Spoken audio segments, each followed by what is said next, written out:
Texas Night Before Christmas, written and illustrated by James Rice, read by your Grammy.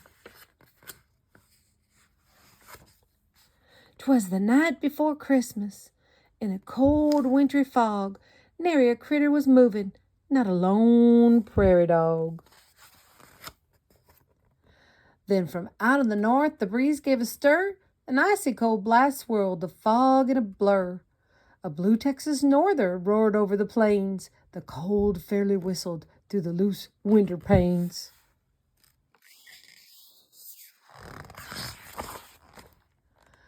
I poked at the fireplace to stir up the flame. The embers glowed redder, but the cold stayed the same. Ma fixed up our dinner to be ready next day and thought about Christmas a few hours away.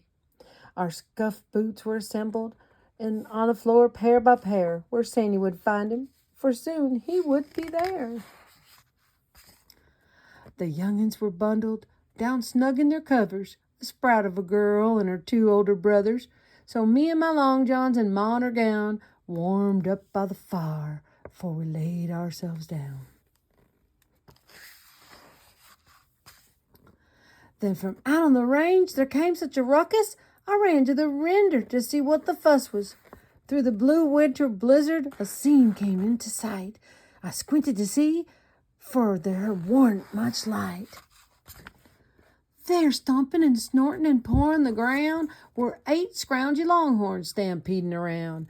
In the front of a wagon, piled full as could be, with boxes and bundles as high as a tree.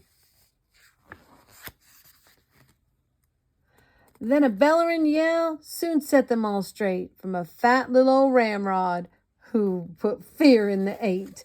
Well, they weren't really scared. No harm would he cause, for their longhorn head honcho was old Santa Claus.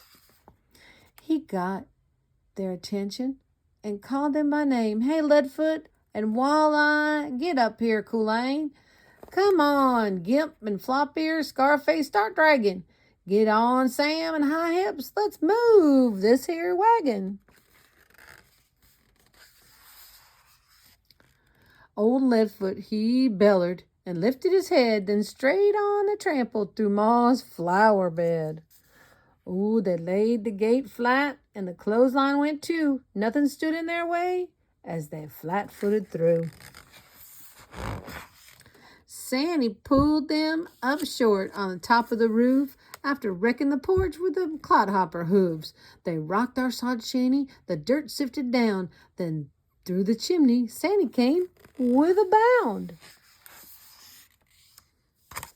He was dressed all in rawhide with his Stetson on top.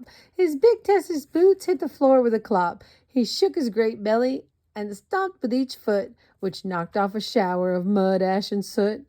His eyes were both squinty, and his skin was like leather from too much exposure to the raw Texas weather. He looked tough as a horseshoe, but I felt no alarm, 'cause a one of his eye he'd showed us no harm. As a feed bag of toys he flung from his back, with nary a word he opened the sack.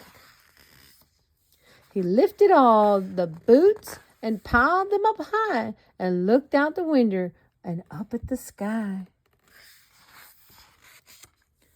The cold Texas norther still whistled and blew, but more young'uns was waiting. His work weren't through. It was hard just to leave and walk through the door to face all them longhorns in the cold as before. He drank some hot mud and hunched close to the heat to soak up the warmth and thaw his cold feet. He could no longer dally or put off the chore, so he gave us a wink and pushed through the door. He prodded the longhorns to get on the go, and the wagon took off through the fog and the snow. He called over the norther before he went out of sight. Merry Christmas, ya hear? And y'all have a good night.